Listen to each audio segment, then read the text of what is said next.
DroneDeploy has allowed us to manage our assets. We know exactly where everything is, who has it, how often they're flying, what they're flying for, and it just kind of keeps everything cohesive and in one spot. So having data from the ground and data from the air in that same platform, it really touches everyone that's interested in understanding what's going on with the job site. A large portion of the building process can't be captured from the air. So if you're just relying on aerial capture, you're missing out on half of that information. And the difference now is having it in a centralized location allows everybody to know what's available. And at the railroad, we have had a history of collecting data and then nobody knows how to get to it or where it is. I think that's a big problem. You have to jump from platform to platform. You can't do everything in one spot.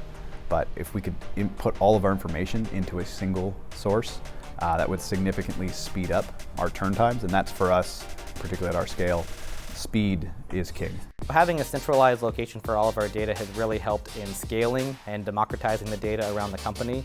Now I can just simply share the model over a web browser and 30 people across the country can all view the exact same data at the same time. You're not spending hours of your day searching for information. It's exactly what you need and it's right when you need it. Having all that data in a single platform, or having that single source of truth, it's kind of the holy grail, right, of the industry.